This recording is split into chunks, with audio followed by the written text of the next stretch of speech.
सुनन कुबरा बहकी में सही सनद के साथ रवायत है। रसूलुल्लाह सल्लल्लाहु अलैहि वसल्लम ने फरमाया, जब तुम में से कोई अपनी मस्जिद में फर्ज नमाज अदा करे तो अपनी नमाज का कुछ हिस्सा घर के लिए भी रखे, क्योंकि अल्लाह ताला उसकी नमाज के सबब से उसके घर में खैर बरकत अता फरमाएगा।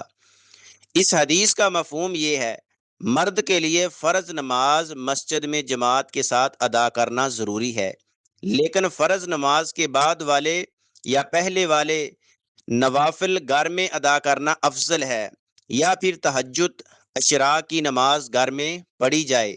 घर में नवाफिल पढ़ने से घर वालों और बिलखुसूस बच्चों को तरगीब मिलती है, उनकी तरबियत होती है। घर में जिक्र व इबादत की वजह से फरिश्ते आते हैं और रहमत व बरकत नाज़िल होती है। अब ये इंसान की मर्जी है कि वो अपने घर में खैर व बरकत के आने को पसंद करता है या पसंद नहीं करता।